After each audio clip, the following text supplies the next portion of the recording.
Hello everyone, I hope you all are very fine. और आप सभी लोगों का बहुत बहुत स्वागत है इस सेशन में। आज के इस वीडियो में हम ट्रांसलेशन कवर करने जा रहे हैं, हिंदी टू इंग्लिश ट्रांसलेशन, कि कैसे हम हिंदी से इंग्लिश में ट्रांसलेट करेंगे। देखो, जब भी हम अंग्रेजी सीखना चालू करते हैं, इंग्लिश को सीखना शुरू करते हैं, जो बिगनर्स होते हैं तो उनके दिमाग में सबसे पहली बात ये आती है कि हमें हिंदी से इंग्लिश में ट्रांसलेशन आ रहा है कि नहीं। क्योंकि जब तक ये बात उनको क्लियर नहीं होती है तब तक उनको लगता है कि उन्हें इंग्लिश नहीं आ रही है, उन्हें हिंदी से इंग्लिश में ट्रांसलेशन आना चाहिए। बट ये एक बहुत ही अलग पार्ट होता है ट्रांसलेशन। आप कुछ भी इंग्लिश में बोल सकते हो, सिंपली बातचीत करके सुन के कुछ भी बोल सकते हो। बट ट्रांसलेशन का मतलब है कि आपको टेंस की नॉलेज हो, आपको थोड़ा बहुत ग्रामर पता हो, फिर आप इस जगह पे आओ कि ट्रांसलेशन कैसे करना है हिंदी से इंग्लिश में। बट अगर आपने टेंस पढ़ रखा है, आपको थोड़ी बहुत ग्रामर की नॉलेज है, तो फिर आप इसकी प्रैक्टिस के थ्रू, ट्रांसलेशन जो खूब सारी प्रैक्टिस के थ्रू आप बढ़िया ट्रांसलेशन कर सकते हो। और फिर ये आपको स्पीकिंग में या फिर कहीं पे भी बहुत ज़्यादा हेल्प करता है।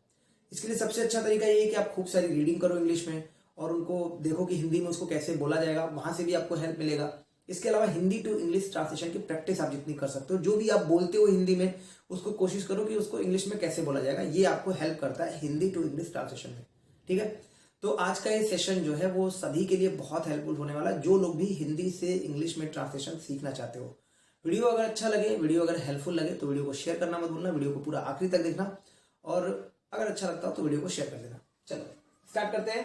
सबसे पहले तो क्या लिखा हुआ है, असफलता से हमें कभी निराश नहीं होना चाहिए। सफलता और असफलता दो बहनें हैं। असफलता हमारी आंखें खोलती हैं और हमारी कमजोरियों को हमें बताती हैं। उन्हें दूर कर हम भविष्य में सफल हो सकते हैं।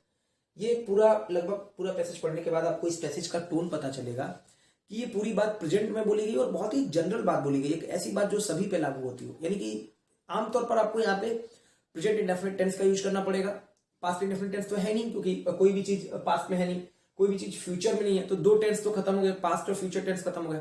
अब यानी कि प्रेजेंट में ही सारी बातें हैं, उसमें भी कॉन्टिन्यूअस नहीं है ना, परफेक्ट नहीं है। सिंपल प्रेजेंट इंडेफिनिट टेंस आपको यूज करना पड़ेगा, या तो सिंपल प्रेजेंट या प्रेजेंट इंडेफिनिट टेंस। क्यों? क्योंकि सारी बातें एक जनरल फैक्ट है, एक ऐसी बात जो सभी पे लागू होती है। इसके अलावा आपको कहीं कहीं लगेगा कि आपको सजेशन दिया जा रहा है, क्योंकि जब भी आपसे बोला जाएगा कि निराश मत हो, है ना, ये सब तो होता रहता है, तो तुम्हें ये काम करना चाहिए। उस टाइम पे आपको सजेशन दिया जाएगा कि देखो, इससे बचने के लिए तुम्हें ये काम करना चाहिए। जब तुम्हें ये काम करना चाहिए तो आपको वहां पे शुड मॉडल का यूज करना पड़ेगा, you should do this work. तो इस पूरे पैसेज का अगर एक मैं जिस्ट बोलूं, सार बोलूं, तो यही है कि ये सारी बातें सिंपल प्रेजेंट या प्रेजेंट इंडेफिनिट टेंस में बोली गई है। पहली लाइन से शुरू करते हैं, देखो कैसे लिखा गया है। असफलता से हमें कभी निराश नहीं होना चाहिए। ट्रांसलेशन करते टाइम सबसे पहले आपको उस जो भी हिंदी से इंग्लिश में ट्रांसलेट करना है उस वाक्य का वर्ब समझना पड़ेगा। निराश होना, ये आपका वर्ब है, निराश होना। तो इसके लिए वर्ड होता है डिस्पेयर। डोंट डिस्पेयर, निराश मत हो। हमें निराश नहीं होना चाहिए। वी शुड नॉट डिस्पेयर, हमें निराश नहीं होना चाहिए। जैसे you should do this work, तुम्हें ये काम करना चाहिए, हमें ये काम नहीं करना चाहिए। We should not do this work, we should not despair, हमें निराश नहीं होना चाहिए। किससे? असफलता से, यानी कि असफलता के कारण, तो ड्यू टू फेल्योर। क्लियर है? सफलता और असफलता दो बहनें हैं। देखो यहाँ पे, जैसे वे दोनों भाई हैं तो they are brothers, they are friends, वे दोस्त हैं, दे आर फ्रेंड्स। उसी तरह सफलता और असफलता दो बहनें हैं, तो success and failure are two sisters. अब ये भी ध्यान रखना, a car two cars, two sisters, क्योंकि टू लगा हुआ तो सिस्टर को आप प्लूरल करोगे तो टू सिस्टर्स। ये भी आपको ट्रांसलेशन में ध्यान रखना है कि success and failure are two sisters. असफलता हमारी आंखें खोलती है और हमारी कमजोरियों को हमें बताती है। Failure opens our eyes, failure opens our eyes।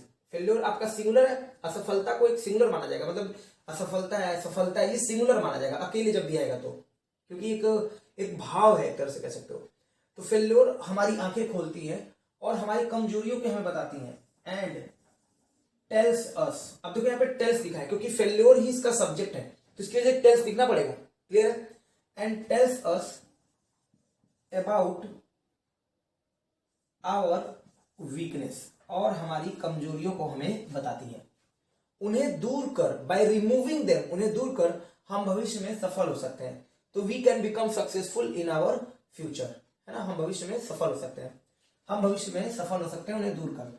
We can succeed, एक तो ये लिख सकते हो वी कैन सक्सीड, इसके अलावा वी कैन बिकम सक्सेसफुल। आप ये दोनों चीज यूज कर सकते हो। कैन मॉडल है, वो आपकी फर्स्ट फॉर्म लगानी है, बिकम लगा के सक्सेसफुल लिख दो तब भी बात सही है। वी कैन सक्सीड लिख दो, हम सफल हो सकते हैं इन फ्यूचर, भविष्य में, बाई रिमूविंग देम, तो उनको दूर कर। बड़े बड़े वैज्ञानिक अपने प्रयोग में असफल होते हैं। अब यहां पे ध्यान रखना है कि बड़े बड़े वैज्ञानिक का मतलब बिग बिग साइंटिस्ट नहीं हो जाएगा। आप सिंपली लिख दो great scientist fail in their experiment. बड़े बड़े वैज्ञानिक अपने एक्सपेरिमेंट में यानी कि अपने प्रयोग में असफल होते हैं, फेल होते हैं। बड़े बड़े योद्धा यानी कि ग्रेट वॉरियर्स युद्ध के मैदान में यानी कि फील्ड ऑफ बैटल, युद्ध के मैदान मतलब फील्ड ऑफ बैटल में पराजित, सारी बातें प्रेजेंट इंडेफिनिट टेंस में पहले बता चुका हूं, युद्ध के मैदान में पराजित होते हैं। अब यहां पे ध्यान रखना है, पराजित होने के लिए कोई वर्ड नहीं होता है। आप डिफीट यूज करोगे तो डिफीट का मतलब हराना होता है, डिफीट मतलब हारना नहीं होता है, ठीक है। जैसे मैं हार गया तो मैं लूज कर गया उस मैच को, ठीक है ना, मैं लॉस कर गया, इस तरह से।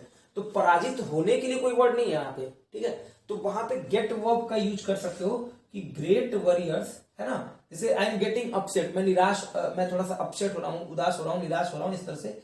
उसी तरह से ग्रेट वॉरियर्स गेट डिफीटेड मतलब हार प्राप्त करते हैं। गेट डिफीटेड का मतलब हार को प्राप्त करना, पराजित होना। ग्रेट वॉरियर्स गेट डिफीटेड युद्ध के मैदान में यानी कि in the field of battle, in the field of battle, युद्ध के मैदान में वो हार पराजित प्राप्त करते हैं। ग्रेट वॉरियर्स गेट डिफीटेड, वो पराजित होते हैं। गेट डिफीटेड का मतलब पराजित होना, in the field of battle. अब वहां कोई और वर्ड मत यूज करना, जैसे कि ग्रेट वॉरियर्स डिफीटेड। अब डिफीटेड बोल दोगे तो इसका मतलब जो बड़े बड़े योद्धा होते हैं वो हराते हैं, बट वो तो हार प्राप्त कर रहे हैं। अब उसके लिए आपको ऐसे यूज करना पड़ेगा, गेट डिफीटेड। परंतु वो निरंतर प्रयास करते रहते हैं, but they keep on trying. Keep on trying का मतलब वो प्रयास करते रहते हैं, but they keep on trying, but वो लगातार प्रयास करते रहते हैं, but they keep on trying. And, और एक दिन अवश्य सफल होते हैं। एंड वन डे दे, सफल होना तो वही फिर से हो जाएगा, दे बिकम सक्सेसफुल। आप यहां पे अब इस बार बिकम सक्सेसफुल की जगह मैंने, देखो सक्सीड की जगह पे मैंने बिकम सक्सेसफुल दिया। आप चाहो तो वन डे दे सक्सीड भी लिख सकते थे। तो फिर से देख लो, but they keep on trying, वो प्रयास करना जारी रखते हैं, वो लगातार प्रयास करते रहते हैं। एंड वन डे, और एक दिन, दे बिकम सक्सेसफुल, वो सफल हो जाते हैं, यानी कि सफल होते हैं। मार्ग की कठिनाइयां देखकर हमें कभी निराश नहीं होना चाहिए। तो again we should not despair, हमें निराश नहीं होना चाहिए मार्ग की कठिनाइयां देखकर। तो जैसे उसे देखकर, seeing him I ran away, मैं भाग गया, ये पार्टिसिपल फ्रेज बोला जाता है। तो यहां पे आपको ऐसे लिखना पड़ेगा कि मार्ग की कठिनाइयां देखकर, सीइंग द प्रॉब्लम्स, या ऑब्स्टेकल्स भी बोल सकते थे, seeing the problems of the way, मतलब रास्ते की कठिनाइयां देखकर, ऑफ द वे मतलब रास्ते की कठिनाइयों को देखकर, वी शुड नॉट डिस्पेयर, हमें निराश नहीं होना चाहिए। यदि हम दृढ़ निश्चय कर ले तो कुछ भी असंभव नहीं है। अब यहां ध्यान देना, यदि हम दृढ़ निश्चय कर ले, इस तो की कोई अंग्रेजी नहीं होगी, देन कुछ नहीं होगा, सिंपल आपको लिखना पड़ेगा इफ वी, यदि हम दृढ़ निश्चय कर ले, if we take a decision, if we take a firm decision, firm decision का मतलब दृढ़ निश्चय करना। इफ, यदि, we take a firm decision, यदि हम दृढ़ निश्चय कर ले तो कुछ भी असंभव नहीं है। Nothing is impossible, nothing is impossible, ठीक है ना, कुछ भी असंभव नहीं है। We take a firm decision, nothing is impossible. अब आपको वहां पे देन नहीं लगाना है तो के लिए, वो हिंदी में भले आप बोल दो, ठीक है, ये आपको ध्यान रखना है। जीवन संघर्ष का दूसरा नाम है life, is the other name for struggle, है ना, जीवन संघर्ष का दूसरा नाम है। यह फूलों की सेज नहीं है, दिस इज नॉट, यह फूलों की सेज नहीं है, तो this is not bed of flowers. जैसे बेड ऑफ रोजेज आपने सुना होगा, आराम की जॉब नहीं है, तो this is not bed of flowers. एक बार फिर से देख लो, स्क्रीनशॉट लेना चाहो स्क्रीनशॉट ले लो, और अगर आपको कुछ प्रॉब्लम लगती है तो आप कमेंट बॉक्स में बता सकते हो। आज के लिए इतना ही है। नेक्स्ट सेशन में हम फिर ट्रांसलेशन के अगले पार्ट के साथ मिलेंगे। जब भी हम ट्रांसलेशन वाला पार्ट कवर करना चाहेंगे तो फिर किसी सेशन में एक छोटा सा ट्रांसलेशन लेकर आएंगे और हम उससे खूब सारा सीखने की कोशिश करेंगे। अगर आपको ये वीडियो अच्छा लगा हो, वीडियो हेल्पफुल लगा हो, तो आपके जितने भी दोस्त भाई बहन जो भी हों जो ट्रांसलेशन सीखना चाहते हो हिंदी टू इंग्लिश, उन तक ये वीडियो शेयर कर दो, शायद कुछ इनकी भी हेल्प हो जाए। आज के लिए इतना ही है, नेक्स्ट सेशन में फिर मिलेंगे। अपना ध्यान रखिएगा। आप सभी लोगों को थैंक यू, बहुत बहुत धन्यवाद।